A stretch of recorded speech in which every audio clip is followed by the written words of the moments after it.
It's the appointed time and we have a quorum. I call to order the meeting. Item 1 on the agenda. Information paper issued since the last meeting. The panel received a paper from the administration, that is information paper on amending of district boundary provided by the administration. Is LC paper number CB bracket 2742/2026/01.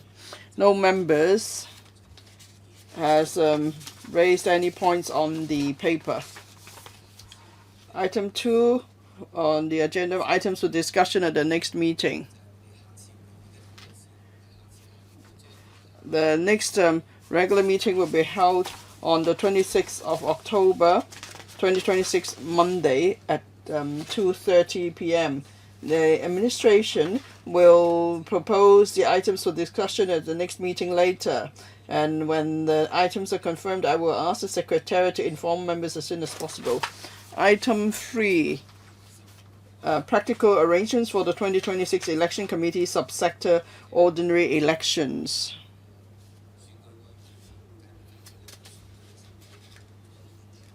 Now, members, if you wish to ask questions, you may press the Request to Speak button now.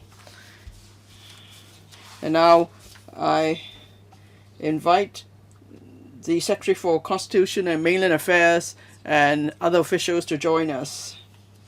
Members, you could refer to LC paper number CB bracket 21015/2026/02 is a paper provided by the administration, and also paper number CB bracket 21015/2026/03 is the background brief prepared by our Secretariat. Now I'll first invite Ms. Janice Chair to take us through the administration's paper. Secretary, please. Thank you, members. Since we improved the electoral systems in 2021, we have held a number of important elections so that we will fully implement the principle of Hong Kong people administering Hong Kong. And this is important for the implementation one country, two systems, and the autonomy of Hong Kong. Now, the 2026 Election Committee Subsector Ordinary Elections will be held on the 22nd of November this year to return members of the new Member of Election Committee. There are over 1,000 members forming the Election Committee. They are broadly representative of the different sectors in Hong Kong. In accordance with Annexes 1 and 2 to the Basic Law, the Election Committee will elect the Chief Executive and also some members of the Legislative Council and so on. This is the second Election Committee Subsector Ordinary Elections since the improvement of the electoral systems. We have taken stock of the experience of the various elections. In particular, last year, the Legislative Council ordinary elections and by-elections and so on. We will use that experience so that we make sure that elections are held in an open, honest, in an efficient manner. Now, I invite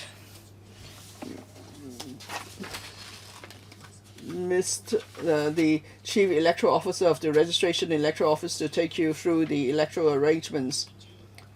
Yes, Mr. Chair. Thank you. Now, our paper briefs members on the various practical arrangements for the Election Committee Subsector Ordinary Elections. In accordance with Annex 1 to the Basic Law and the Chief Executive Ordinance, the new term of the Election Committee will be constituted on the 1st of February 2027, and the election will be held on the 22nd of November. The deadline for this year's electors' voters registration expired on the 2nd of June. The Registration Electoral Office REO will publish the provisional register of voters for EC subsectors on the 1st of August this year, and the final register of voters on the 25th of September. In accordance with Sections 5 of the Electoral Affairs Commission, relevant commission or regulation, the nomination period must not be less than 5 days and must not end at not less than 12 days before the polling day. Candidates and designated bodies are required to submit their nomination forms in person to the respective returning officer at their offices during the nomination period.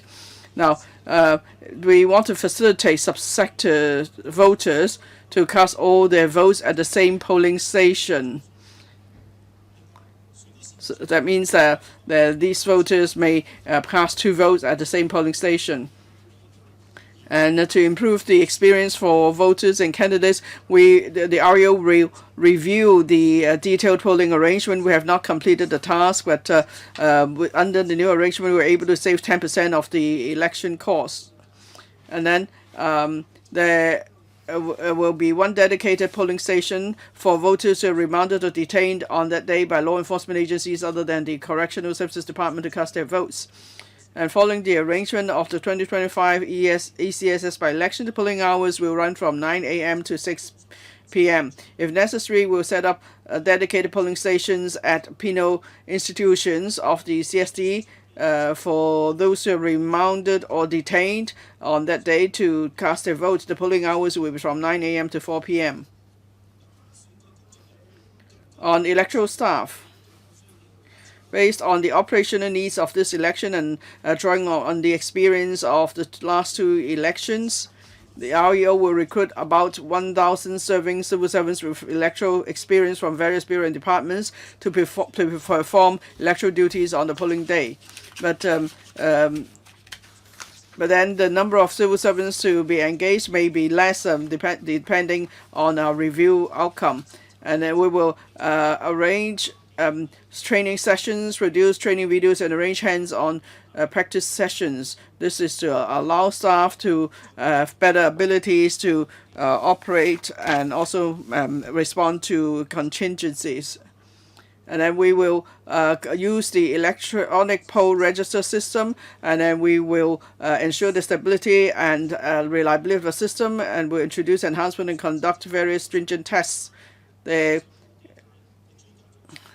And there is a technical advisory committee formed by various experts and also university personnel, so that we will make sure the system works properly, and then we will consider all the stress test results performed by third party.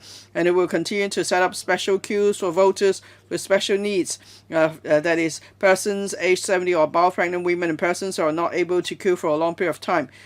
And have difficulty in queuing. We will designate a seating area for these voters to rest while waiting for their turn to cast their votes.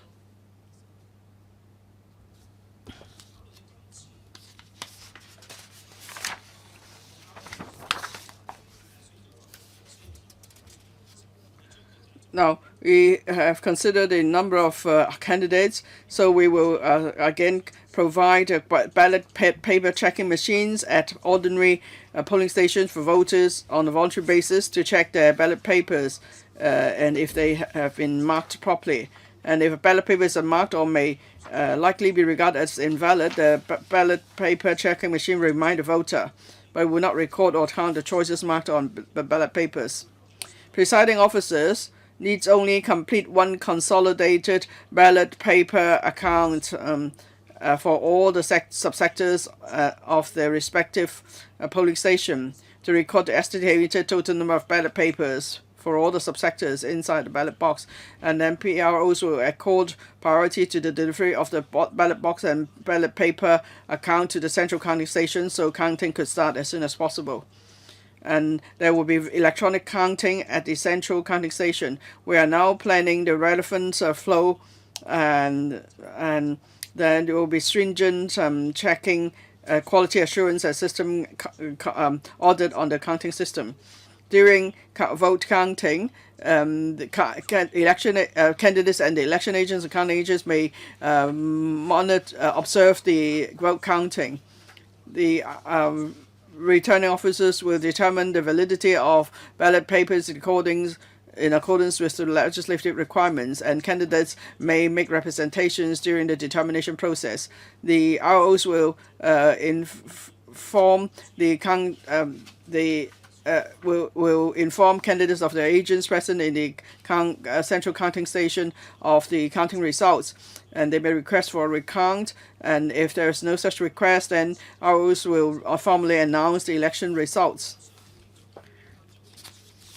We'll adjust this design of ballot papers based on the number of candidates and so on. We'll make sure that the design and format will be in accordance with the requirements, the legislative requirements. And then to facilitate, now candidates may pay election deposits by the faster payment system, cashier orders or checks. And most of the election-related forms are already in electronic form, so candidates may submit the forms through online platforms. We will compile the introduction to candidates for voters' reference. Candidates may submit their personal details and electoral messages by a specific day, and then the introduction to candidates will be sent together with the poll cards to voters before the polling day. Validly appointed nominated candidates may send one postage-free election mail to each voter in the reference subsector for self-promotion or campaigning purposes. Validly nominated candidates of the same subsector may also send joint election mail to voters. We will notify the candidates of the relevant arrangement. In accordance with the requests of the candidates, we will provide address labels and the candidate mailing label systems for voters, so candidates could then send the relevant mail and documents.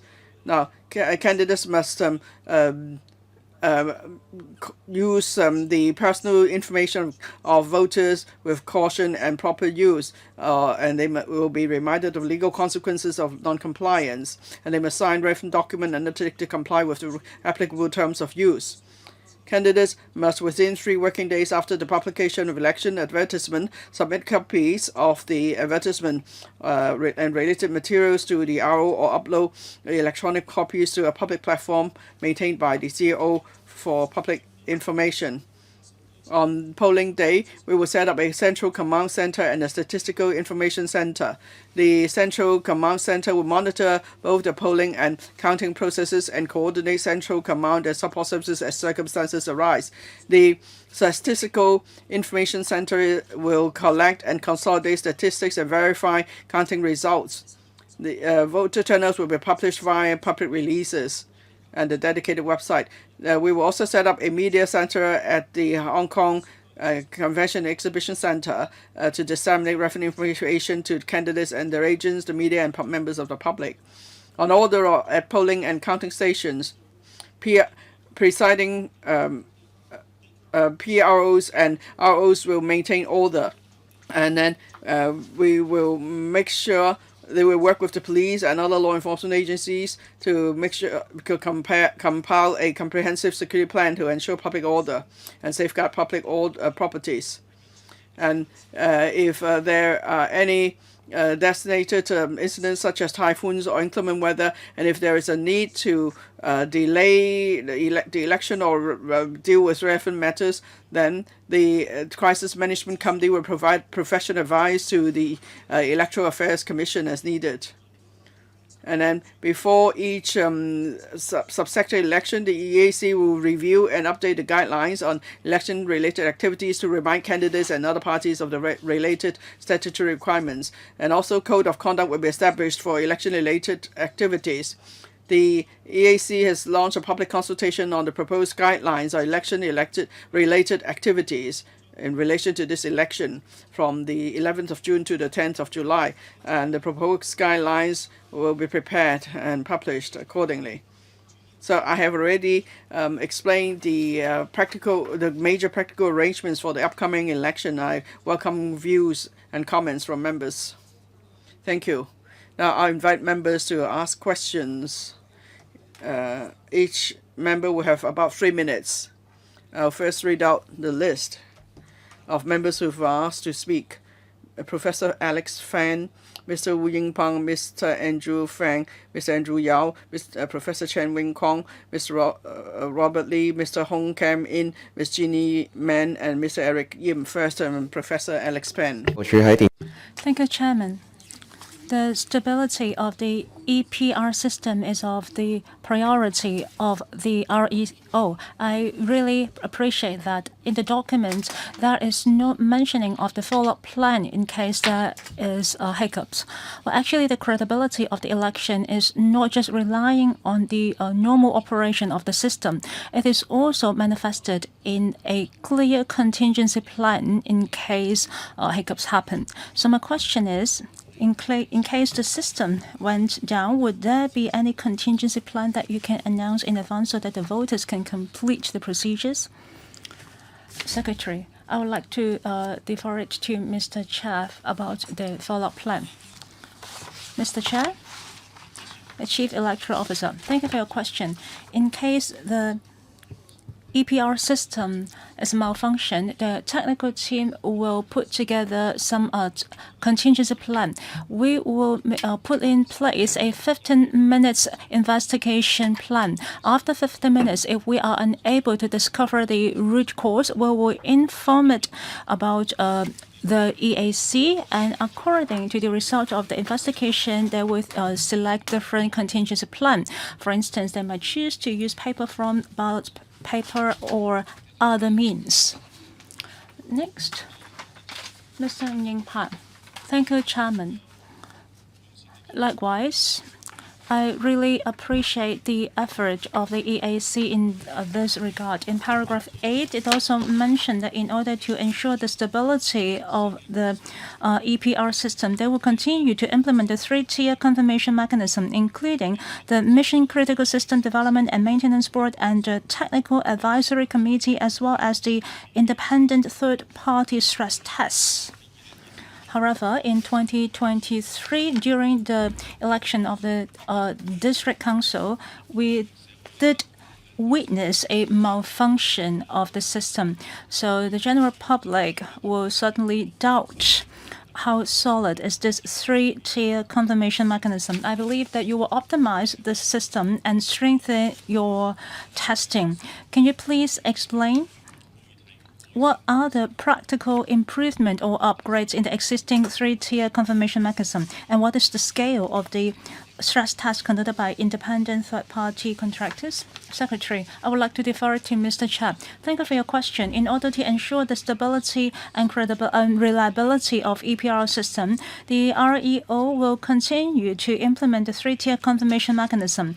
Allow me to explain to you. The first tier is the Mission Critical System Development and Maintenance Board.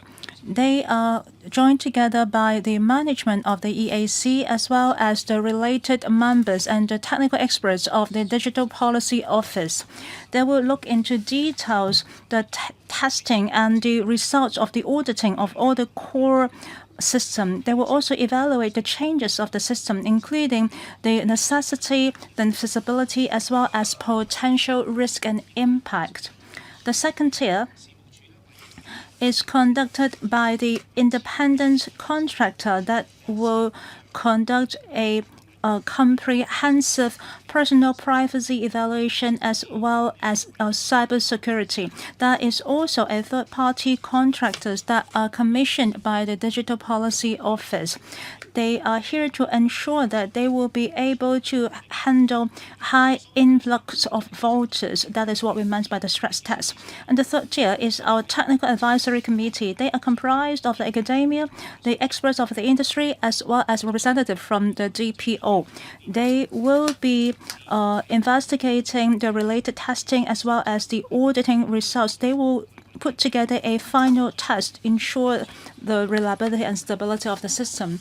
On the day of the election, the REO has already put together a series of critical monitoring indicators. There are also contingency plans. We will simulate different scenarios and to test the performance of the system. In order to strengthen our system, we will be following the principle of instant response.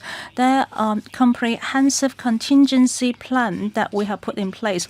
If the monitoring indicators have exceed our cap, we will already be activating our contingency mechanism so that we can resume the operation of the system as soon as possible. Even before the happening of serious malfunction, we will already activate delivery of ballot paper by hand in order to reduce the impact caused by such incidents. If there is malfunction with the ERP system, well, as I have mentioned, we will first inform the EAC, and according to the practical situation, we will activate the mechanism of delivering ballot paper by hand. Next, Mr. Andrew Fan. I think we are all very familiar with the election procedures. We all agree that we can always continue to improve in the area of I&C, especially in the enhancing of the stability of the system as well as the stability of the performance. In paragraph 12, you have mentioned about the electronic counting, and there will be an establishment of the central counting station as well as the SIC, that is Statistical Information Center.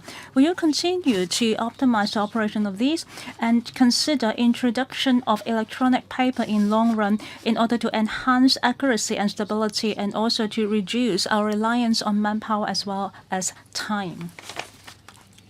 Thank you for your question, Secretary. Well, regarding the electronic counting system, actually it has been deployed in our last Legislative Council election. It went smooth. During the last election, we have deployed it in the functional constituency election. As for the ordinary election, we will consider to look into this area. I have 4 questions. How about electronic ballot paper? That is to vote at the voting machine, electronic voting system. Well, regarding this issue, this is something that we have been investigating for a long time. Technically speaking, well, this is not just an issue of technicalities. It also concerns personal privacy. Many citizens or voters express concerns about electronic voting system because there might be an electronic path that will expose who is voting on what.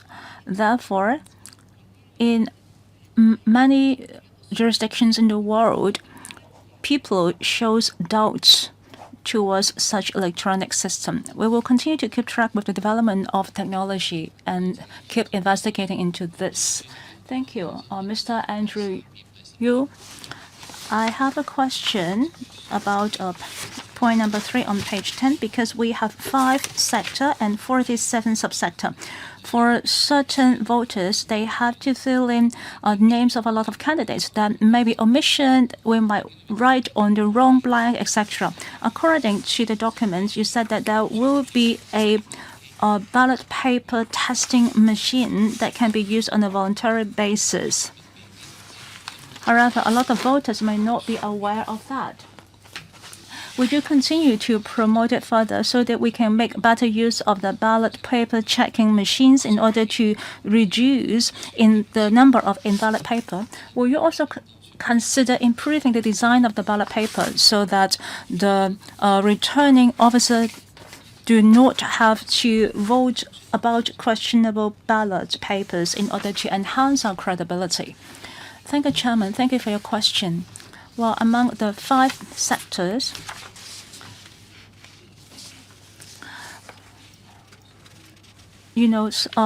for certain sectors, they have to fill in quite a number of candidates because in a total of they have a total of 150 odds number of seats. Previously, we have already offered voters with the checking machines. At the polling station, we will also introduce voters to try it. In the by-election, of the election committee subsector in 2025, we have already put it into use and it went smooth.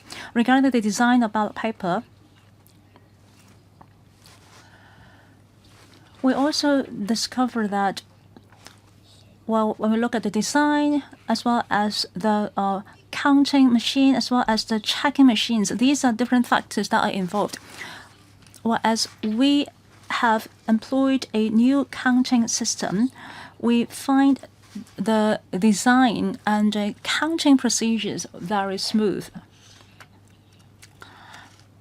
As member has mentioned, we will further promote this checking machines among the voters. Although it is used on a voluntary basis, we will still encourage them to prevent a case of omission or mistakes. Next, Mr. Chairman Kwong. Thank you, Chairman. I am really glad to see all the efforts the administration have put into the practical arrangements for the 2026 Election Committee Subsector Ordinary Election. And as you know, in 2021, we have just improved the electoral system in order to prevent descendants joining the institution. Although the government has been putting a lot of efforts into promotion, up till today, there are still a lot of citizens who don't really understand the improvement of the electoral system. For instance, the election committee subsector ordinary election that are not participated by everybody. People cannot understand because in case there are some overseas powers smearing these kind of elections, the general public will be easily misled. What are your publicity measures that you will put in place regarding the election committee subsector ordinary election? Apart from informing the public about the candidates, how can you pass on the message about the importance of election committee because they can nominate and vote on the chief executive, and they are also carrying the functions of voting on the Legislative Council members. Although not everybody is eligible to vote for the EC, but it is still highly relevant to all of us. Thank you, Chairman, and thank you for your question. In the previous election committee election, we have put a lot of effort into promotion during the nomination period and right before the vote and also on the polling day. We will also do a lot of publicity. Different sectors will also roll out different promotions. For example, in the districts, they have a promotion about this sector across the 18 districts in Hong Kong. The objective of such promotion is to raise awareness across the general public so that they will understand about the voting procedures, the candidates, the platform, etc. For this election, we will adopt what we have been doing. We will roll out advertisement on TV station, radio, and there will also be advertisement on public transportation. If you have any innovative suggestions, we are very welcome to hear from you. Yes, well, the members are all experienced, so we will be promoting that as well. Next, Mr. Robert Lee. The 2026 Election Committee subsector election is very important. After implementing the principle of patriots governing Hong Kong, we trust that it will be conducted in an open and orderly manner. One of the objectives of this election is to encourage participation and to increase voting rate. I am quite concerned about the corporate voters because there might be M&A going on. When there are new shareholders joining the company, they might be uncertain about the voting procedures. Would there be any other government departments that are aware of such changes? For example, if there is a transfer of shares, they will have to pay stamp duty. So would it be possible for us to infuse such message when they have to go through such procedures so that the designated persons at that company would be aware of that? My second question is, I understand that as for the corporate voters, might see a change of representative, and there are deadlines of such changes. Some can change the representatives as short as 2 weeks before the election day. Will there be any exception rules? Because there are people who are willing to vote. Because of internal matters, they might end up not able to vote. I'll ask Mr. Jie to take the question. Mr. Jie, thank you for the question. On corporate voters, each year we invite corporations to update their designated voters or electors, but then maybe there could be changes to the company structure and close to the polling day. We're keeping liaison with the relevant corporations, but if there is a need to make any changes, the corporate voters could always approach the REO. And if corporate voters want to change their designated representative, then in accordance with the electoral legislation, they must make the submission 14 days before polling day, and that's a legal requirement. Yes, I know that's a legal requirement. I'm just saying that whether there could be more flexibility. Maybe people in the company may be keen to vote, but then the person's left the company, so maybe it's less than 2 weeks. So I hope you will consider it. And also, I also know that you will provide electoral information proactively. But maybe if there's any acquisition, people will have to pay stamp duty. That may be a good opportunity to give information on the election. So I'm just saying you could be more proactive, and then you could remind these people to register to vote. Thank you. Well, with the publicity of election, especially for corporate voters, we'll remind them for the timeline for making changes to the designated representatives. Well, the 14 days are a legal requirement, because if it's too close to the polling day, it's possible that in the middle they have changed the person, but then maybe on polling day there could be 2 persons on the voters register who are entitled to vote. Maybe it's because the change is made too late and we couldn't update the register soon enough. Well, I think it's just a matter of making the whole process more efficient. Mr. Hong came in. Thank you.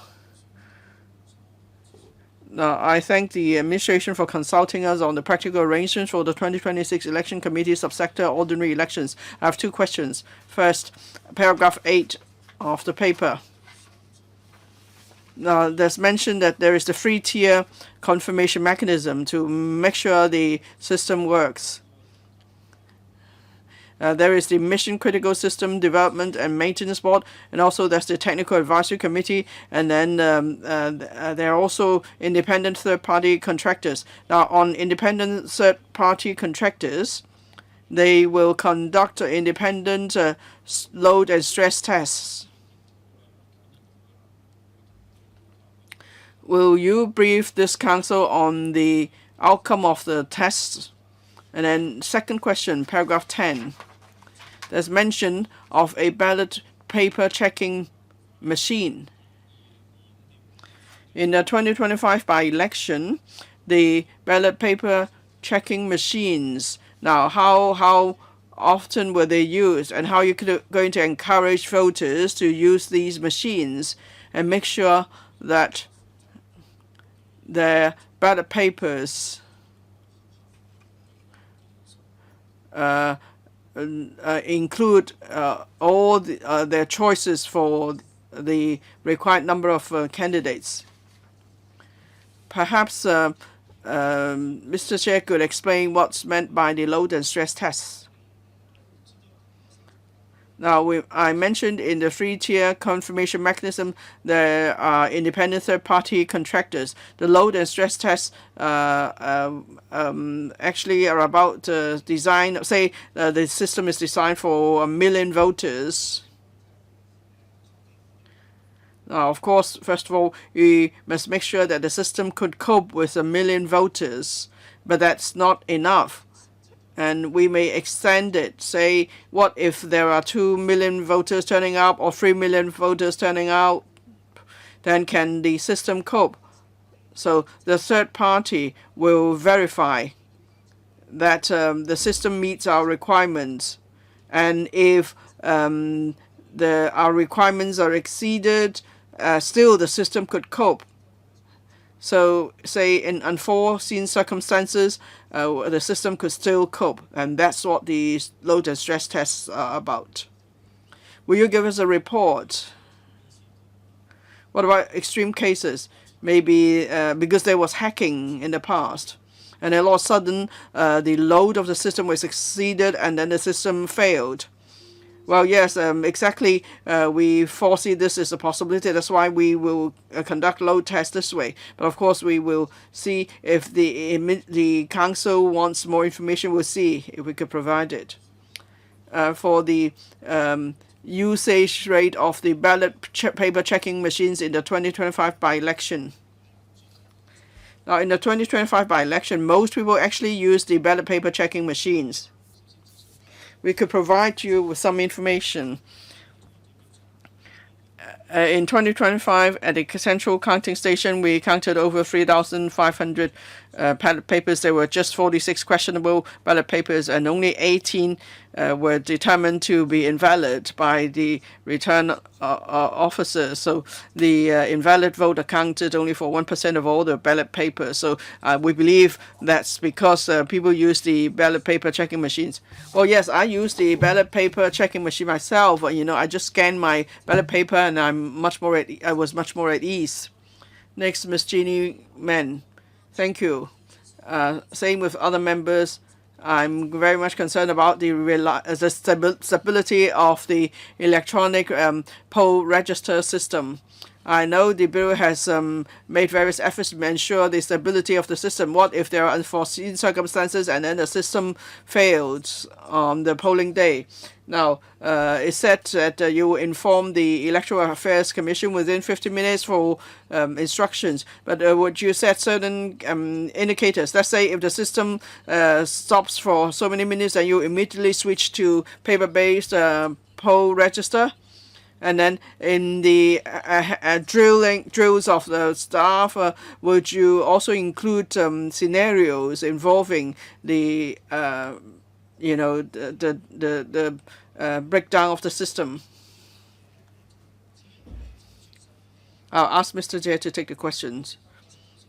On indicators, I mentioned earlier that if the electronic poll register system malfunctions and then it cannot work properly, then we will within 20 minutes consider remedies. And if within 50 minutes we could not trace the cause of the failure, then through the decision of the Electoral Affairs Commission, we will switch to paper-based poll register.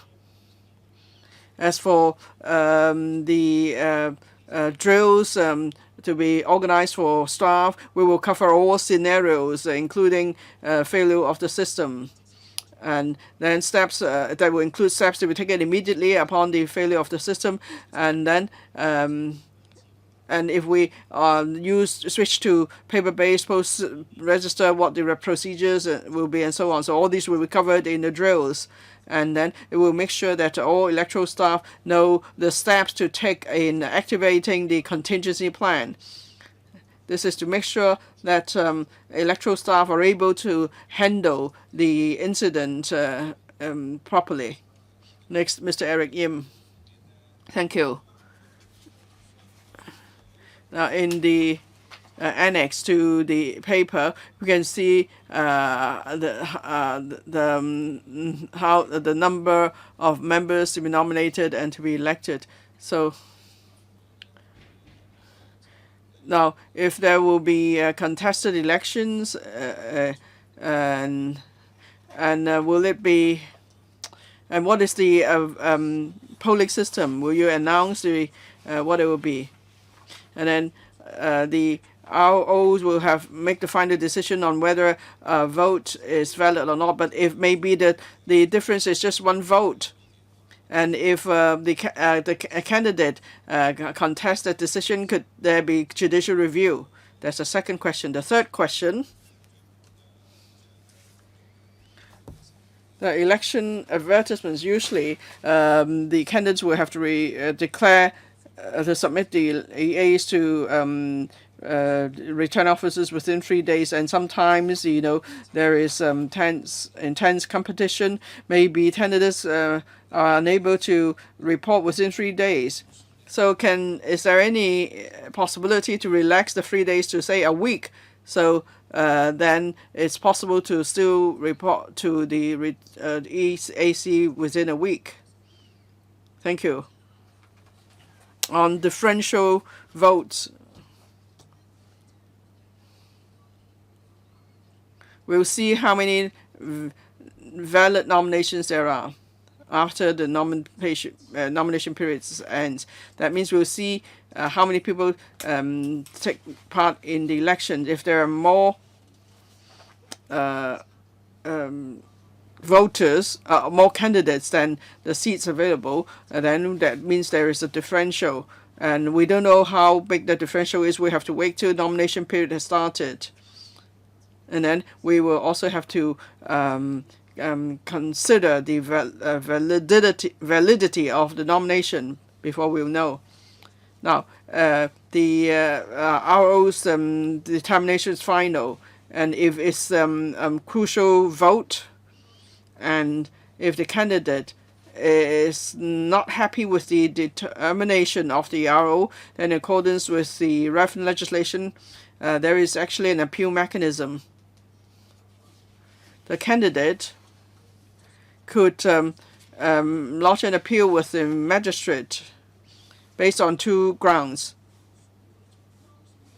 That is, the elected candidate is actually not qualified. Let's say that the candidate is in a particular sector, and then he runs in the election in the capacity of him being a member of that sector, but then eventually someone finds that he doesn't actually qualify to represent that sector. So then there could be an appeal with the magistracy. And another ground is that if there is a material issue with the ballot, and then the candidate is returned, and then again there could be an appeal with the magistracy. An appeal should be lodged with the magistracy within 7 days upon the gazettal of the election results, and then the magistrate's ruling will be final. And third question: can you relax the 3-day requirement for election advertisements? Mr. Jay will take the question. Thank you. Well, we know that members have made this request. Now, since the 2023 District Council election, we've already relaxed the requirement from 1 working day to 3 working days. And after consideration, the EAC decided it must ensure transparency of the election. We need to strike a balance, and we need to let the public know in a timely manner about election advertisements. We don't want any candidates to be prejudiced. At the same time, we understand candidates need a reasonable period of time to submit the EAs. So that's why, after consideration, we'll keep it to 3 working days. Actually, election advertisements could be submitted via a central platform. The platform works 24 hours a day, so that should offer flexibility to candidates. Thank you. Dr. Junius Ho. I just want to refresh my memory. Well, I've been in so many elections, but I can't remember what the procedures are like. Well, anyway, the annex. The number of members to be nominated and the number of members to be elected. Now, in November, I think there will be 982 seats in total. And in different sectors, the business sectors, professional sectors, well, all the numbers are listed out. So actually, it's like 300 in each sector. So altogether, 1,500 seats. And because we are already LegCo members, so we are included automatically, and then our appointment will be carried forward to the next term. We don't need to run an election. Is that right? Thank you for your question. Yes. All legislative members requires no election. As long as you are being registered before the 2nd of June, then you will be the ex-official. As we mentioned about the 982 members in the Annex 1, we are referring to members that are being elected. Numbers of members that are being elected in different subsectors will be different. There are also some nominated members. Such members will be nominated by the eligible bodies in that subsector. There are a total of 156 members together with 300 odd ex-official members, so the total is 1,500. And it might not be exactly 1,500 because some ex-official members have multiple identities. Maybe they have dual identity. And if the dual identity falls on the same person, then the numbers of members will be less than 1,500. Well, take the fourth sector as an example, taking LegCo as an example, since we have just completed our election, so there is no nomination or election required here. Correct. You have no nominated members, no elected members, only ex-official members. Yes, that is true, that because they are already considered as ex-official members. I have another question. Well, taking as there are 76 members that need to be elected. However, on the left-hand side, well, it refers to no nominated members, no elected members in this subsector. They can only join the election committee through an elected members. We have 3 types of members.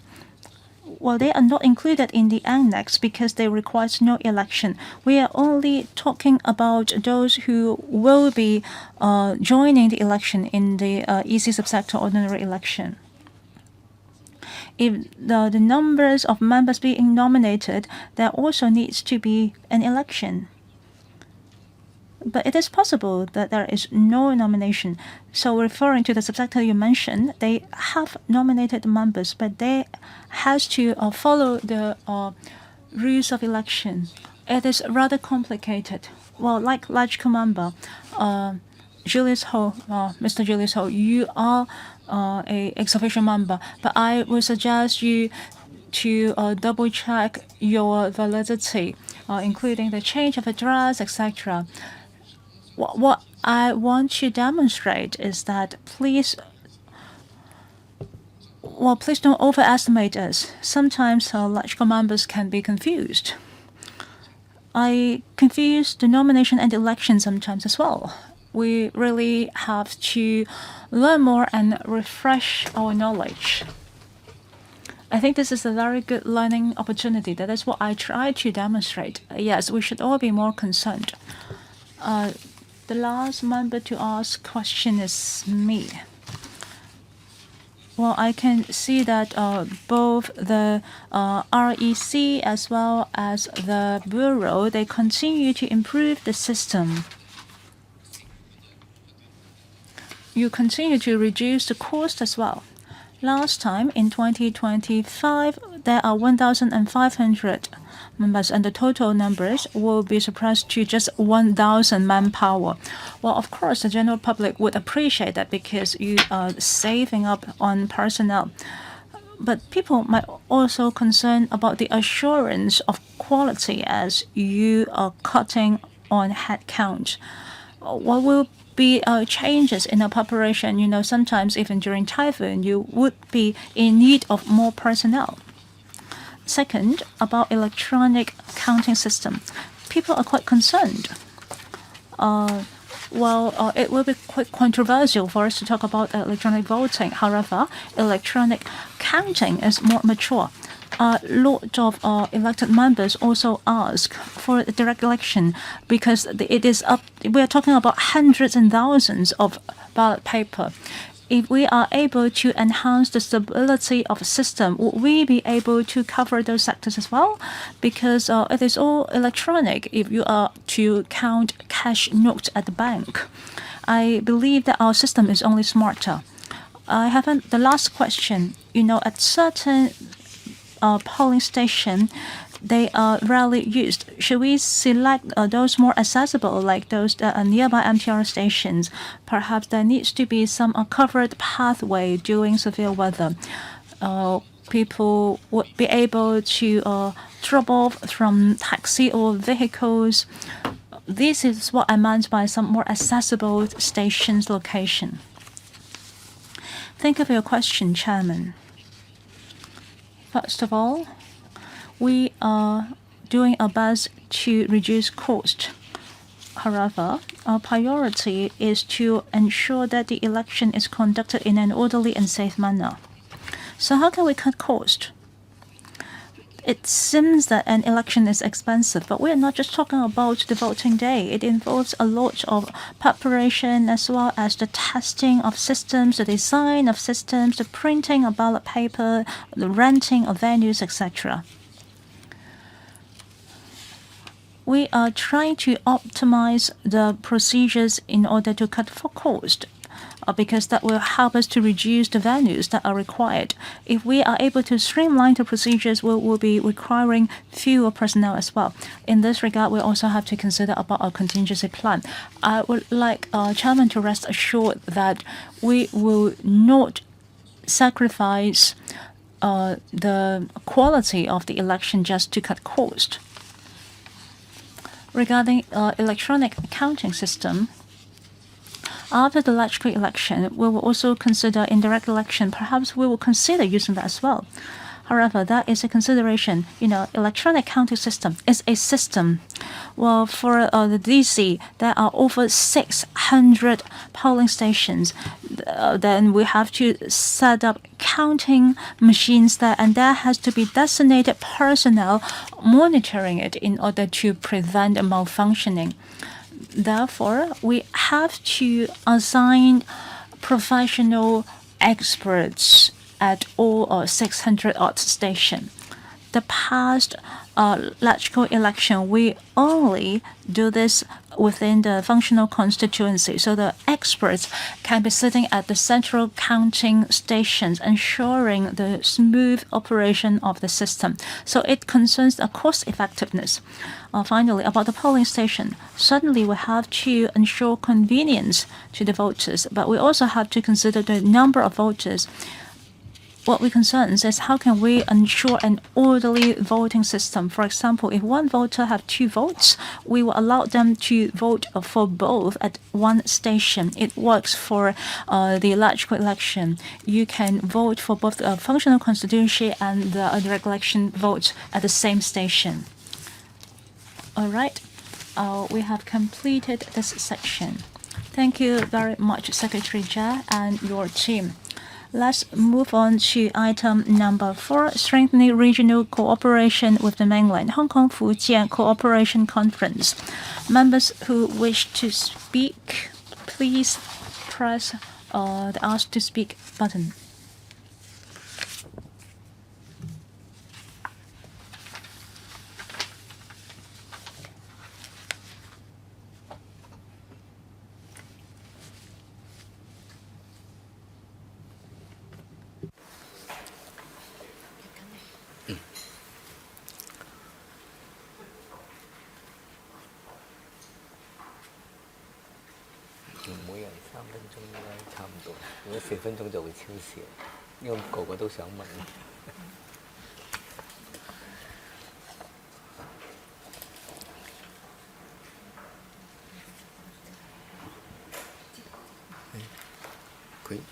政制唔見胡劍，可以見到。好，我哋歡迎政制及內地事務局副局長。Welcome the Undersecretary for Constitutional and Mainland Affairs as well as other government officials to enter into the meeting room. May I refer you to paper provided by the administration CB bracket 21015/2026 bracket 04 as well as the background brief prepared by the Legislative Secretariat CB bracket 21015/2026 bracket 05. I would like to invite Mr. Clement Wu, Undersecretary for Constitutional and Mainland Affairs, to introduce the papers to us. Thank you, Chairman. Fellow members, the team and I are glad to join this panel and to brief you about the 5 plenary section of Hong Kong Fujian Co-operation Conference as well as the fruit that was born after our visits. The National 15th Five-Year Plan supports Hong Kong in strengthening cooperation with Mainland in areas like economy and trade as well as talents. We will proactively align with the National 15th Five-Year Plan in order to strengthen our cooperation with various regions with the distinctive advantage of one country, two system and enjoy support of the motherland as well as contributing to the high-quality development and high-level opening up of our country and better integrating into and serving the overall national development. We continue to deepen our cooperation with various regions. At this moment, we are already establishing regional cooperation mechanism with Beijing, Shanghai, Guangdong, including Shenzhen, Zhejiang, Fujian, Hubei, Chongqing, and Sichuan. We are cooperating in areas including finance, economy and trade, innovation and technology, transportation, healthcare, culture, tourism and education, etc. Apart from our cooperation mechanism, through our liaison office and our economic and trade office, we will also roll out a policy one by one. Fujian and Hong Kong are both pivotal nodes in the national development.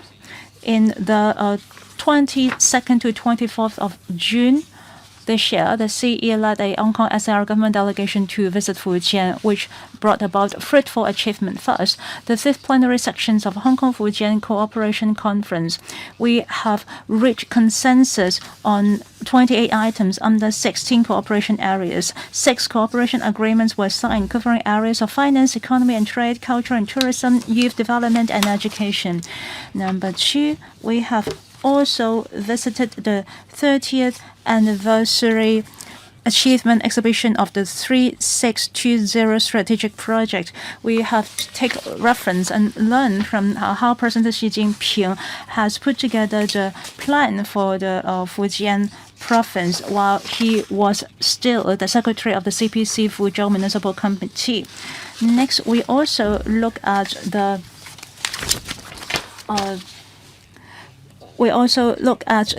Sanfang Qixiang in Fuzhou and to understand the Museum of Fujian Intangible Cultural Heritage. We also went to the Wuyishan and understand the history, heritage, cultural development, as well as culture and tourism integration of Wuyi Rock Tea. We have visited members who have participated in the youth internship program at Wuyishan on biodiversity conservation that are co-organized by Wuyi University, Ocean Park, etc. There are a total of 26 young people who are joining that. Next, we are also visiting the elderly Hong Kong residents as well as Hong Kong enterprises in Fujian, understanding the business development as well as their daily life in Fujian. Number 6, we have visited 2 renowned INT companies, including a new global energy technology enterprise that is the Contemporary Amphorex Technology Company Limited that are successfully listed in Hong Kong in 2025. The second company has participated in the delegation led by the CE to the Middle East in May 2025, and that company is Ningde Sikeqi Intelligent Equipment Company Limited. by these visits, we can understand all the results that are borne by Global Task Force of the Hong Kong SAR government, as well as the latest development. We will continue to build upon our previous journey and to open up new ventures in order to develop new quality productive force hand in hand and make greater contributions in building a stronger country in all aspects. I myself and members from related bureaus are all present here. Welcome to raise questions and comments. Members who've asked to speak: Mr. Andrew Yao, Mr. Robert Lee, Mr. Lee Chan Kang, Mr. Eric Yim, Ms. Jeannie Man, Mr. Hong Kam In, and Mr. Tommy Chong. 3 minutes each. First, Mr. Andrew Yao. Thank you. I'm glad to see Mr. Ho coming here, Under Secretary. This is a question for you. Now, there are now enhanced measures so that elderly living in Fujian could have disbursement arrangement with cash deposited to the mainland accounts in the mainland, and we fully commend that measure. Now, apart from cash assistance, I think the biggest issue is about portability of healthcare voucher. Now, healthcare vouchers can be used in certain places, such as the Hong Kong University Hospital in Shenzhen. But then there are more and more elderly retiring on the mainland. So could you expand the scope of the healthcare voucher to Fuzhou and Xiamen, in particular the 3A hospitals? And then could it also cover other quality privately run health institutions so that we could meet the needs of the elderly better? Mr. Ho Kai-ming? Well, healthcare voucher is a matter for the health bureau. They need to talk to the relevant officials in the province. So I'll relay your request to the bureau so they could talk to Fujian about it. It's now a pilot scheme for the Greater Bay Area, and we're saying that we are starting with the smaller hospitals, and now it covers 21 service units that where the vouchers could be used. And now could the scheme be extended Fujian? That's what the Mr. Yao asked. Well, we see an increasing usage rate of the vouchers, and then operations are working well at the different pilot institutions. But we're in the initial stage of the operation of the pilot scheme.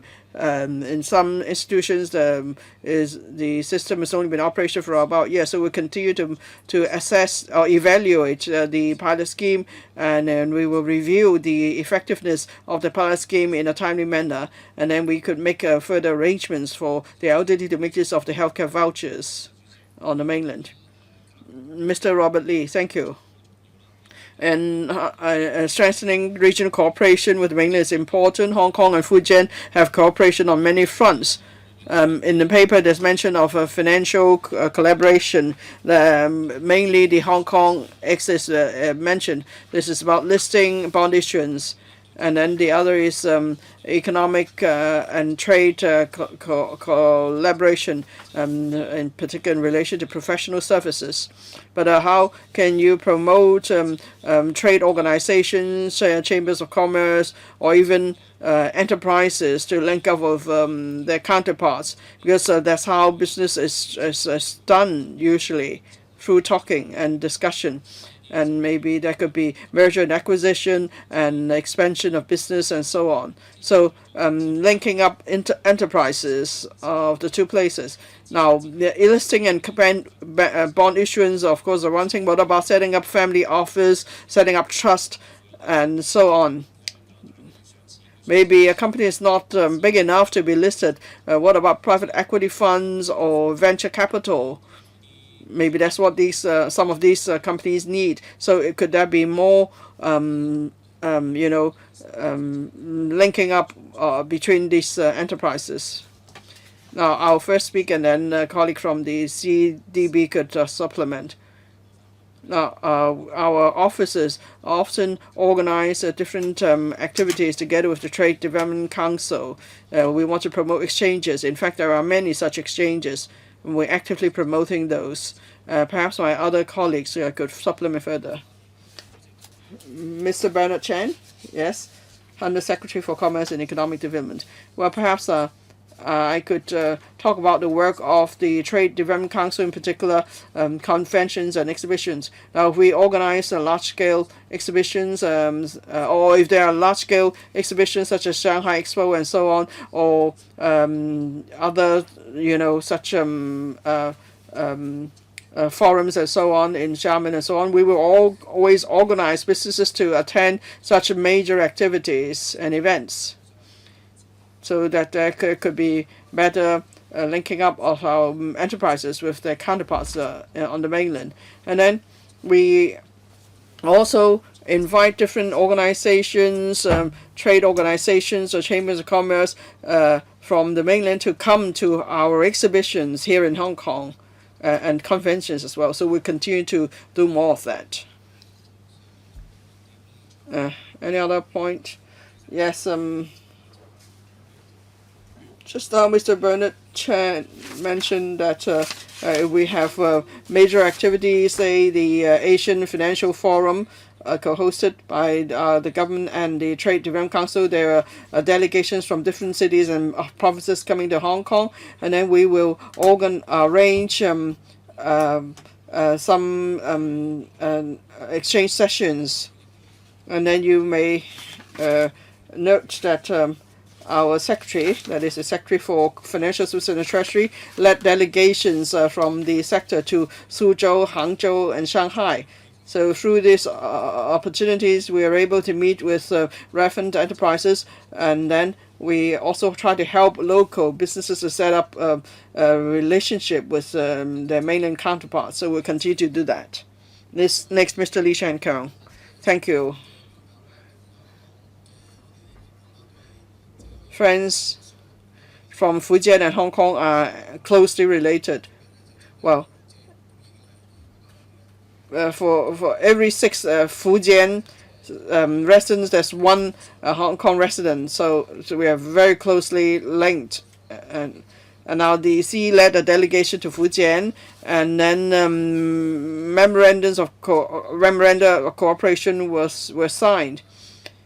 In terms of the geography, the culture, customs, and language of Fujian, they are actually close to the Taiwan province. So how can we serve as a demonstration zone for peaceful reunification? I think that's very important. So we need to foster more cooperation with Fujian, in particular with IT exchange. We are discredited by the Western media. So how can we tell a good China story? Now, as we have further exchanges with Fujian, there should be perhaps some special programs about tourism, and we could also produce short videos to talk about, to tell people about Fujian and Shenzhen and Hong Kong. So apart from collaboration on financial and trade and economic fronts,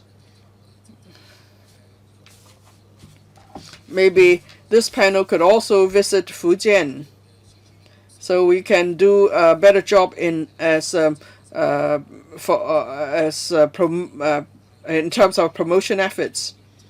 And then there are Fujian people originally from Fujian in Hong Kong, as well as Hong Kong residents living in Fujian now. And there's mention of the healthcare vouchers. I must thank the Labour and Welfare Bureau for the arrangements, so people receiving CSSA or healthcare vouchers, they can still enjoy the benefits while living in Fujian. But how can we strengthen communications? And now we have a well-developed high-speed rail system. And what about cold chain logistics, so that there could be more special food products from Fujian coming to Hong Kong?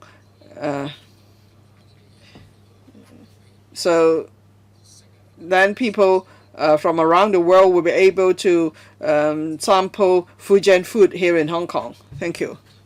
Thank you, Ms. Lee, for your questions. About Fujian Hong Kong cooperation, of course, there's already a mechanism in place. And in this term of the government, we've had already two meetings, and there are various efforts to promote collaboration so that we could further strengthen cooperation between Hong Kong and Fujian. Mr. Lee asked about tourism, cultural exchanges, how we could do programs or short videos on tourism and cultural aspects and so on. Perhaps colleagues from the CSTB could speak on that. Yes, thank you. We also have tourism and cultural cooperation with Fujian. We could have more complementary measures, and we could provide more multi-destination products, especially targeting overseas visitors. And because Hong Kong is an international air transport node, and so it's not just about publicizing Hong Kong and Fujian, and we can encourage the tourism sector to come up with more multi-destination itineraries. And so visitors could first come to Hong Kong and then take the high-speed rail to go to Fujian. Now, when visitors come to Hong Kong and the mainland, very often they will share their experience on their social media accounts. So that's why we will be working more on multi-destination itineraries that will help to tell a better story about Hong Kong, Fujian, and even the mainland as a whole. Thank you. Next, Mr. Eric Yim. Thank you. I must declare that I'm Fujianese as well. There are over 1.2 million people from Fujian in Hong Kong, with Fujian origin in Hong Kong. So I certainly support more collaboration between Hong Kong and Fujian. I'd like to make 3 suggestions. The first one, on economic and trade, there are much exchanges between Hong Kong and Fujian. As a member pointed out, just opposite Fujian is Taiwan, so there are many Taiwanese businessmen in Fujian. So if we can ensure better cooperation between Hong Kong and Fujian, that will also help to consolidate the principle of one country, two systems. And now,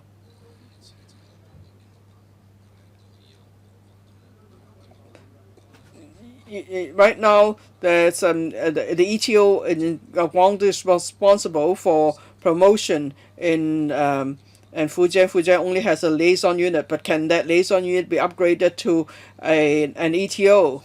That's the first suggestion. The second one, with increasing exchanges between Hong Kong and Fujian people, now we have the top talent pass. There are many renowned universities in Fujian, but there is not a single Fujian University in the list for the top talent pass scheme. So can you consider including some Fujian universities in the list of universities under the top talent pass scheme? Third suggestion, the chief executive visited Contemporary Amperex.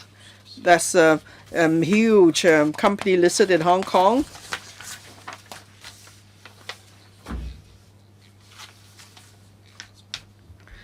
And that certainly helps to promote technological collaboration between Hong Kong and Fujian. And there is the Hong Kong Fujian Industrial Park. And of course, many Hong Kong businesses involve Fujian people, so maybe I hope they will also make a contribution. Thank you for your suggestions. First, about the liaison unit. The mainland has 5 large offices on the mainland, and each office covers a certain region. So the eastern China, western, southern, northern China are all covered. And then under each ETO, there are at least 2 liaison units. The Fujian liaison unit, of course, serves the Fujian province. and it helps. It has done a lot in terms of liaison and exchanges. For example, if Fujian officials come to Hong Kong, or if Hong Kong officials visiting Fujian, like this time, the CE led the delegation to a meeting and for visit and so on. This liaison unit was very much involved. And so we review the effectiveness of the work of the ETOs and of the mainland offices and the liaison units, and then we'll see how we could adjust the work of the units and the mainland offices. Thank you. And we've noted your other suggestions. Ms. Jeannie Chen, paragraphs 10 and 11 mentioned youth development. That's the youth internship program at Wu Yishan on biodiversity conservation. 38 interns took part. There were pleasing results, and it's a good starting point. I hope there will be more room for development for such programs. Now, for those who have taken part in a youth internship program between Hong Kong and Fujian, there are over 2,000 students. Have you learned about their performance during the internship? How many plan to stay in Fujian to take part in the other projects? And would you help, as you help young people to integrate into national development, would you consider extending the exchange channels? Thank you for your question. Allow me to quickly report to you. Today, we have just finished the 4th cohort of the internship program. A few days ago, another batch of 16 students have finished their internship program, returned to Hong Kong. We see a continued increase in the number of interns. Every year, we have around 2,000 young people who are sponsored by us going to Fujian for internship program. Upon their return, we will invite them to participate in the survey. There will also be debriefing sections. We will send our staff to attend such sections in order to understand if such programs have fulfilled its objective, the gains, and the comments, so that we can continue to improve the effectiveness of the program. After the exchange and internship program, we also value the continuation in communications with the youth. Therefore, in this administration, the Home and Youth Affairs Bureau have established a youth network. It's like an alumni club. All the interns or students who have joined our program will be in this network, and we will provide them with different opportunities. For instance, the interns who have joined the Wu Yishan internship program found that they are eager to join the conservation industry in mainland, and after that maybe join another internship program in Wolong, Sichuan province. There are some other members who would like to explore other areas. For example, they want to start their own business in the Greater Bay Area. Through our Young People Network, we will be able to offer them diverse opportunities so that they can explore their way forward. Thank you, Chairman. Next, Ms. Hong Kam-yin. Thank you, Chairman. I'm not a member of this panel. Well, but since I am aware of this agenda, I would like to sign up for the meeting today. On one hand, I would like to contribute to my homeland because I'm a Hong Kong resident originating from Fujian. Second, I also want to encourage the joint effort of Hong Kong and Fujian so that we can develop together. I have a lot of questions, Chairman. Maybe I will take up more time. I apologize. First, in the document, we are very glad to see that the Chief Executive has brought forth a lot of fruit in this delegation. They have signed 6 cooperation agreements. The first area is the financial cooperation. In the future, will you encourage a green corridor for Fujian enterprises getting listed in Hong Kong? For example, there can be a list prepared by the provincial office of the Fujian province so that they can shorten the vetting time at HKEX. In Guangdong, in Shenzhen, there are similar measures in place. Would you make such offer to the Fujian province as well? Second, in the documents, we have also seen cooperation in economy and trade.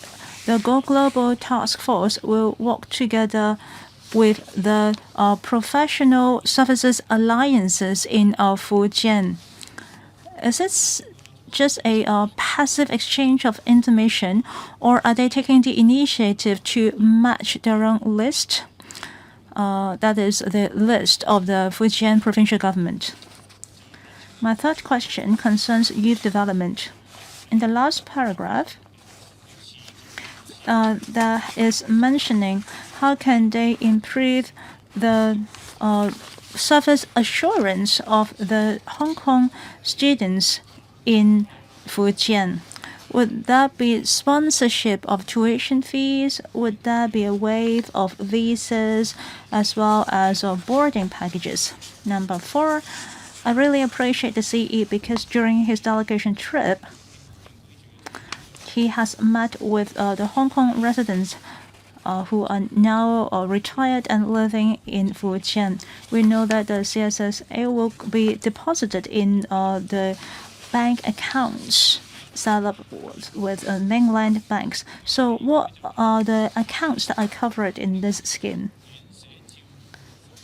About the servicing scheme of the elderly centers, it is only covering the Guangdong province. There are people who ask if it will expand its scope to the Fujian province. I would like to raise this issue to you once again. Finally, I also suggest the pilot scheme of health care voucher usage in Chinese mainland to be expanded to Fujian. Quite a number of questions, Secretary. The first question concerns the green corridor. I would like to defer it to FSTB. Second, about trade and economy, I would like to defer it to CEDB. And about youth development, I would like to defer it to the HAYB. And finally, about healthcare voucher, I would like to defer it to members from Labor and Welfare Bureau. Thank you, Chairman. Speaking of Fujian, indeed, Fujian is one of the source of listing enterprises. At this moment, we have a total of 60 enterprises coming from Fujian. The total fund is already up to 200 billion Hong Kong dollars. Perhaps you are aware that HKEX has been looking into our listing mechanism. In the past, we have rolled out a series of measures to support some innovative enterprises so that it will be easier for them to get listed. We also give them a designated hotline for the INT enterprises so that they would receive one-stop services when they have to proceed with the listing. We are already seeing fruits. Generally speaking, the eligible application, when they have reached AKEX or SFC, the vetting time is not more than 40 business days. We are able to confirm whether or not that enterprises are qualified and if there are any major area of concerns.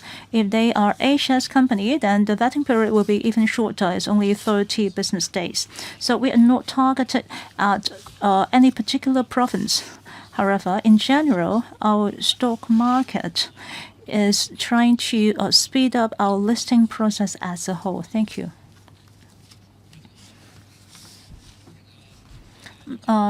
Undersecretary, Mr. Chen. Thank you, Chairman. Thank you for your question.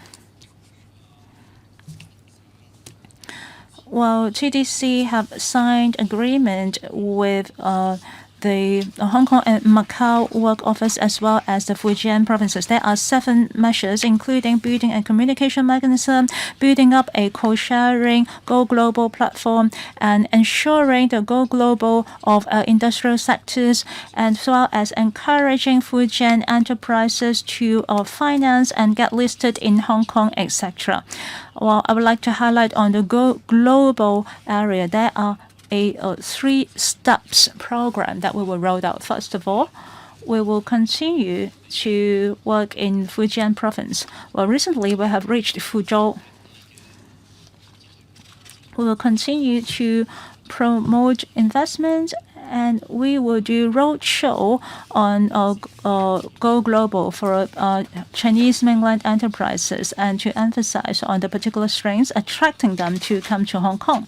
Second, through Invest Hong Kong, as well as members of Go Global Task Force, we will provide support to these Fujian enterprises coming to Hong Kong so that they are ready to go global. For example, they can set up regional offices of different functions, including e-commerce centers and INT commerce, a cross-country supply chain management center, etc. All these centers have to fulfill the overseas requirements so that they can build up an enterprise structures and to make sure that they are in compliance of international standards. Finally, since Hong Kong have a very comprehensive international network, we will be able to support Fujian enterprises to rely on Hong Kong as a stable bridge so that they can expand their market share in the global sector. Mr. Hong also asked about the assurance of Hong Kong students in Fujian. I think it belongs to the Education Bureau. Well, in this regard, basically the Fujian province hope that they will be supporting the students on academic support, mental health, etc., so that the Hong Kong students can better integrate into the campus life as well as the surrounding environment. We will continue to remain close ties with the Fujian provincial government to see if we can offer further help as needed. Labor and Welfare Bureau, Mr. Ho. Regarding the deposit of cash assistance to bank accounts, it includes BOC and ICBC Asia. They are offering such service free of charge so that the allowances can be directly deposited into their account. For others, they might have to transfer it online. The two banks that I just mentioned, the cash allowances can be directly deposited. For the elderly center, we have quite a small base in Fujian. If we compare it with Guangdong, we have 228,080 in Guangdong, while in Fujian there are only 2,300 odds who need such service. Well, because in order to put in place such plan, we have to connect and collaborate with the municipal government. And the social welfare department also have to send personnel to visit the sites there, and we also have to commission NGO to care for the elderly there. Therefore, at this moment, we don't have such plan to expand the scope to Fujian, but we are very willing to communicate further. Next, Mr. Chung, Tommy Chung. Thank you, Chairman. The import and export industry are really glad to see the fruit of this cooperation conference. And we are also taking the initiative to align with the National 15th Five-Year Plan. We are also exploring the risk management area as well as commodity.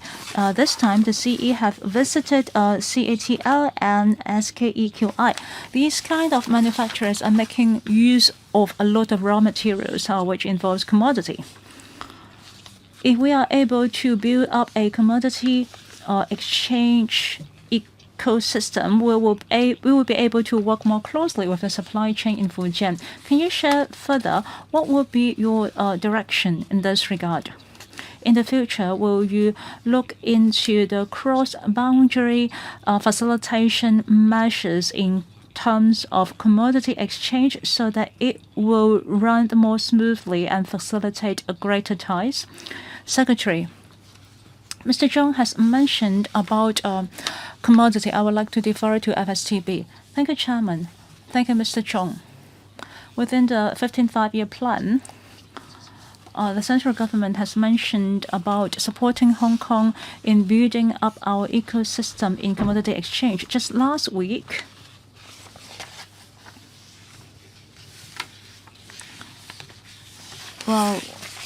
at certain occasion, we have already rolled out certain measures concerns the transactions of gold. So it will be an entry point for us in our operation in commodities. We will further expand it to other precious metals. As for this document, we have also mentioned about cooperation in commodities. It concerns with HKEX and Fujian province. They have signed a cooperation memorandum in this regard. As you are aware, HKEX actually fully owned our London Gold Exchange. In Hong Kong, we have also become one of the transaction location of gold exchange. Through this cooperation, hope that through LME as well as a derivative market in Hong Kong, we would be able to support enterprises in precious metals in Fujian to understand better about risk management in price as well as the tools of that set of the exchange currency rate risk in order to ensure the stability. Practically speaking, through training as well as seminars for the enterprises, we can start exchanging in this area. As Mr. Chung mentioned, you asked about the transportation and the transaction of the commodities. This will be our next step. We will see how we can work further with the Fujian province in terms of delivery. Professor Alex Fan, thank you. From the paper, we see that there are immense achievements in terms of Hong Kong and Fujian cooperation. On 11 areas, there are over 20 agreements and six cooperation agreements have been signed. Now, I'm concerned about two aspects. One is legal services. Now, of course, I can appreciate that it's not possible to include all achievements in the paper, but reading the paper, it seems that on legal or dispute resolution services, there's nothing in the agreements, but in a government's press release, actually there's a mention of legal and dispute resolution services. There will be improvement of the entire support chain, and there will be provision of legal, full range of legal and dispute resolution services for Fujian. So in future, if there is paper on legal and dispute resolutions, the paper on such cooperation achievements, please, and then actually it involves the legal and services and so on, please include that in the paper, because Hong Kong and IOMED is now based in Hong Kong, and we are an international dispute resolution center. So, and I'm from the legal sector, so that's why I'm very much concerned about legal and dispute resolution services. I know that the DOJ is not represented here, but then perhaps other officials of the government could share with us the achievements in terms of legal and dispute resolution services from this particular visit. And second question, I'm concerned about education services. Now, in the Hong Kong Fujian Co-operation Conference, the press release mentions that it's encouraged that tertiary institutions in the two places will start joint hands to provide education service. And it's now Hong Kong is the only city with 5 of the top 100 universities. So we so it's encouraged that the two places will set up universities together. But is there any are there any proposals from the government? How can the two places, Hong Kong and Fujian, work together on providing education services? The Education Bureau colleague will answer the second question. Well, yes, this time there are six cooperation agreements signed, and there's not a specific one on legal and dispute resolution services. But with the agreement on economy and trade, as mentioned, of legal and dispute resolution services, perhaps colleague from the CDB could respond to that question. Thank you. As Mr. Clement Wu pointed out, the Trade Development Council and the Hong Kong Macau office of Fujian province have signed an agreement. We want to our professional services to take advantage of their services to go and help Fujian enterprises to go global, and that includes providing legal advisory services. But of course, there's increasingly complex political situation, and then with mainland enterprises want to expand into other parts of the world, they always face challenges and there are legal disputes. So our legal system will allow the provision of solutions. So the Go Global Task Force will work together with the sector, and then we could provide a policy guidance and so on where there are legal disputes and so on. Now, in the Greater Bay Area, there are already higher institutes of Hong Kong working together with local institutions. So we can learn from that experience, and then we could encourage promote cooperation between Hong Kong universities and mainland universities, and then there could also be complementing facilities and so on, and then together we could train quality talents for the country. If necessary, the Education Bureau will help local universities to talk to mainland universities on cooperation. Mr. Holden Chow, thank you. In the last term of this council, as far as I could recall, we arranged a visit to Fujian, and we achieved much in that study tour. In the study visit, because the local governments there took the visit very seriously too. Now in our discussion, we learned that there are many Fujian enterprises who've come to Hong Kong. They are listed here, and so on. I wonder if the SAO government will consider a possibility. Now, Fujianese speak the Fujian dialect. And then there probably are people of Fujianese origin in different parts of the world.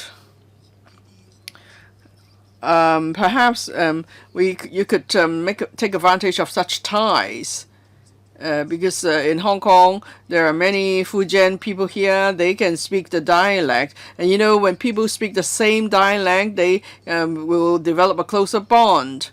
So can we take advantage of such ties?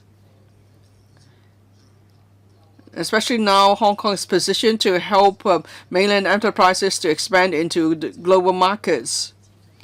And this is an important aspect of our contribution to national development.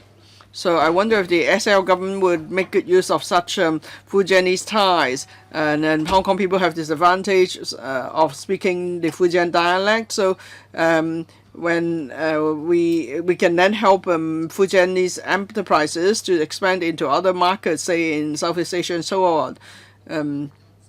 So then can we take advantage of this particular tie? I wonder if the government would consider it. Mr. Clement Wu. Thank you, Mr. Chairman, Mr. Chow, for your suggestion. As many members pointed out, there is already close cooperation between Hong Kong and Fujian. We have a cooperation mechanism in place, and geographically we are close to Fujian. And now we visited Fujian recently. We signed some cooperation agreements to strengthen cooperation. At the same time, in the visit, we tried to visit different places. So if Hong Kong people go to Fujian or Fujian come to Hong Kong, there could be more exchanges.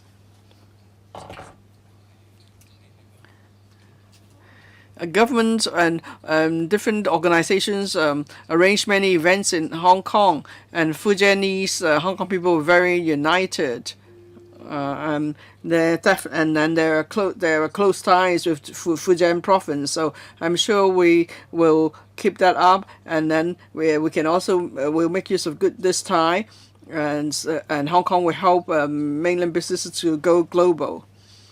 As you mentioned, there are many Fujianese in Hong Kong or overseas. Together, we can tell good story of Fujian, Hong Kong, and China. Thank you. So the last person to ask question is myself. The CE led the delegation, and we see that there are much achievements with the Cooperation Conference. Now, in Hong Kong, mostly we have Guangdong people, and second then is the Fujian people. And Fujianese also have the history of going abroad to many different places.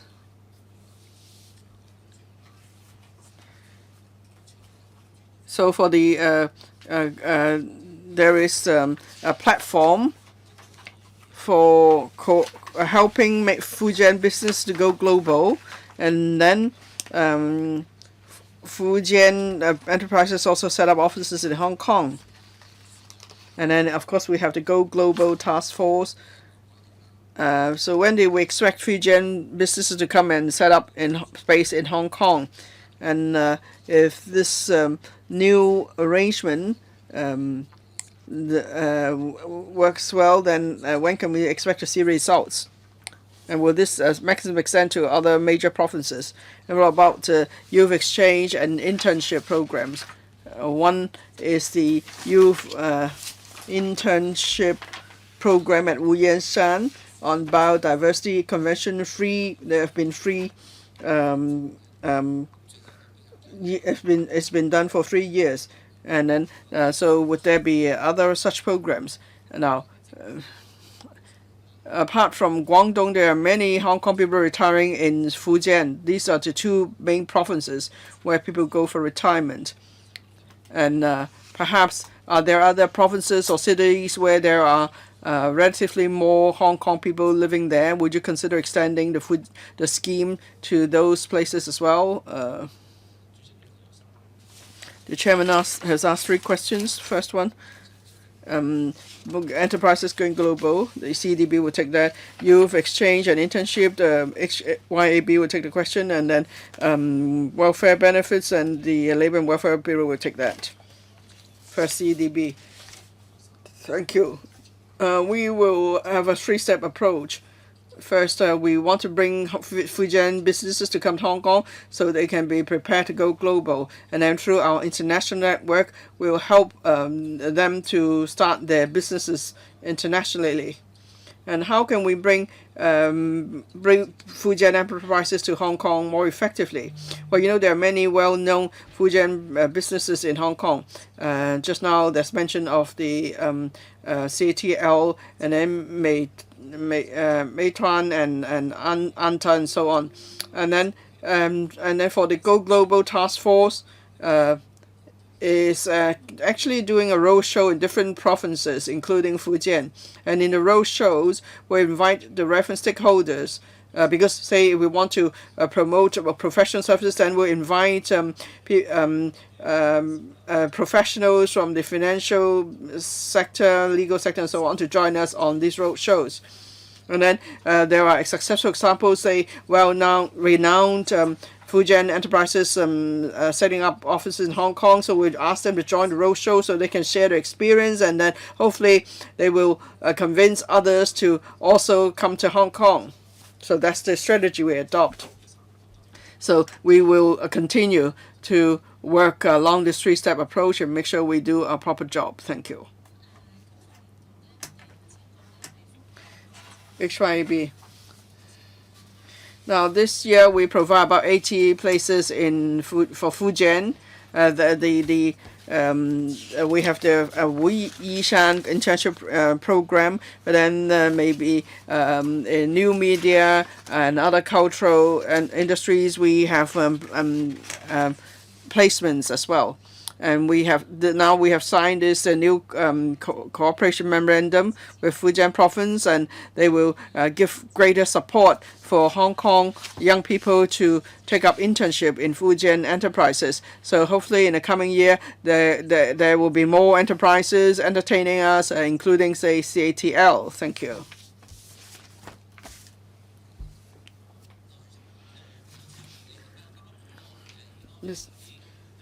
Mr. Ho? There are 29,000 people receiving under the Guangdong scheme. And in Guangdong province, there are about 100,000 elderly persons there. It's from the mainland census. And then in Fujian, there are 2,600 plus under the Fujian scheme. And next year it will be Hainan and Shanghai. But then the number will be smaller. So look at Hong Kong retirees in these places, and then we will have discussion with the relevant authorities there. Thank you. So that concludes our discussion of this item. Item 5 on the agenda, any other business. If there is nothing on any other business, the meeting is adjourned. Thank you. Thank you, all the officials.